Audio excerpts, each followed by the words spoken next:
আমি চোখ খুলে তাকিয়ে দেখি মিলি আমার সামনে, কিন্তু ও নড়ছে না, চেয়ারের মধ্যে বসে আছে। আমি উঠতে চাচ্ছি কিন্তু উঠতে পারছি না।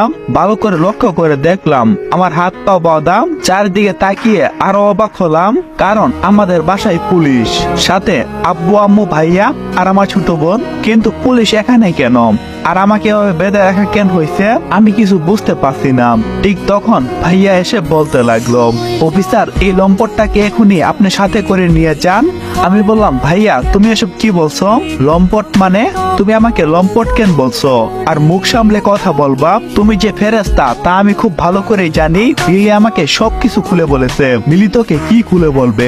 তুই মিলির জীবনটা শেষ করে দিয়েছিস। আমি কোনো কিছু করিনি, তুমি সবকিছু কষ্ট আমি করেছি। এই দেখ। এই বলে একটা চিঠি আমার সামনে ধরলো। আমি তাকিয়ে যেন অবাক হয়ে গেলাম। কি এখানে তো স্পষ্ট লেখা আছে, আসসালামু আলাইকুম, আশা করি আপনি এখন আমার চিঠিটা পড়ছেন। আমি হয়তো এই দুনিয়াতে নেই, কিন্তু একটা কথা কি আপনারা সবাই জানেন কেন আমি আত্মহত্যা করলাম? তার একমাত্র কারণ হলো স্বামী। স্বামী আমাকে রোজ রাতে ওইসব করতাম, যার জন্য আমি বারবার ওর কাছে আকুত মিনতি করতাম যে আমাকে ছেড়ে দেন। কিন্তু স্বামী আমার কোনো কথাই শুনতো না। জানোয়ারটা আমার জীবনটা শেষ করে দিয়েছে। বিশ্বাস করেন, আজকে অনেক কষ্ট হয়েছিল। ওর পায়ে পর্যন্ত আমি পড়েছিলাম, কিন্তু আমাকেও ইচ্ছে মতো বুক করলো। যখন ও অনেকটাই ক্লান্ত, তখন আমি ওর মাথায় আঘাত করি, যার কারণে সে অজ্ঞান হয়ে আমার রুমে পড়ে আছে। আপনারা ওকে আমার রুমে পেয়ে যাবেন, আর ওকে আপনারা কঠিন শাস্তি দেবেন। ওর জন্যই আমি দুনিয়া ছাড়লাম। ইতি আপনাদের মিলি।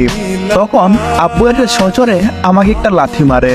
আমি ছিটকে গিয়ে দেওয়ালের সাথে বাড়ি খাই। তখন একজন পুলিশ এসে বলতে লাগলো, আমরা দেখছি, আপনি ওকে ছেড়ে দেন। তখন আব্বু বলতে লাগলো, ও অনেকবার বেড়েছে পুলিশ অফিসার, আমরা চাই ওর মৃত্যুদণ্ড। ও যাতে কোনোভাবে রেহাই না পায়। আপনারা এখনই এই জানোয়ারের বাচ্চাকে এখান থেকে নিয়ে যান। ওর মুখটা আমি দেখতে চাই না। আমি বলতে লাগলাম, আব্বু বিশ্বাস করো, আমি তোমার স্বামী, কখনো এই কাজটা করতে পারি না। আব্বু বলল, তোর মতো সন্তান, তাও আবার আমার, লজ্জা হচ্ছে নিজের প্রতি। যদি কিছু টাকা খরচ করতাম তাহলে তোর মতো এই পাপিষ্ঠকে জন্ম দিতাম না। জি, অনেকটাই লজ্জা হচ্ছে নিজের প্রতি আজকে। তখন আমি কোনো উপায় না পেয়ে আম্মুর কাছে গেলাম। আম্মু বিশ্বাস করো, আমি কিছু করিনি আম্মু। আম্মু মুখ ফিরিয়ে নিল। আমি আম্মুর পায়ে পড়ে গেলাম। আমি জানি আম্মুর মন গলবে, আম্মু আমাকে ক্ষমা করে দেবে, কিন্তু না, এতে বিপরীত। আম্মু রেগে আছে। আম্মুরও সেই একই কথা, আমার কোনো সাইমন নামের ছেলে নেই, তুমি এখান থেকে যেতে পারো। পুলিশ অফিসার, আপনারা কি করছেন? এখনই এই জানোয়ারের বাচ্চাকে এখান থেকে নিয়ে যান। ওর জন্য মিলি মা আমার আত্মহত্যা করছেন। ছোটকালে মেয়েটার মা বাপ মারা যায়, যার কারণে এখানে ওকে নিয়ে আসি। ভেবেছিলাম ও এখানে সুখে থাকবে। কে জানতো আমার বাসায় যে একটা জানোয়ার 3 দিন বড় হচ্ছিল। ইসরাত মা, এখান থেকে সরে আয়, না হলে জানোয়ারটা তোকেও। আমি বলতে লাগলাম, আম্মু এবার অনেক বেশি হয়ে যাচ্ছে, তুমি আমার বোনকে নিয়ে কোনো কথা বলবে না, মুখে মুখে কথা বলিস। এই বলে ভাইয়া আমাকে একটা লাথি মারলো। আমার হাত মুখ দিয়ে রক্ত বের হচ্ছে। পুলিশ অফিসারও কোনো কিছু বলছে না, কারণ তার ভাইয়ার কথাই উঠে আর বসে। ভাইয়া বলতে লাগলো, এবার তোকে শেষ করে দেব। আমাকে নিজের বেল্ট খুলে মারতে লাগলো। আমি সজোরে চিৎকার করতে থাকলাম। আমার চিৎকারে কেউ কোনো কিছু বলছে না। আমার বোন বলতে লাগলো, মা, সামি ভাইয়াকে ও মেরে ফেলবে, ওকে ছাড়তে বলো। এ ভাইয়া ছাড়ো, সামি ভাইয়াকে তুমি ছেড়ে দাও। কিন্তু ভাইয়া কারো কোনো কথাই শুনছে না।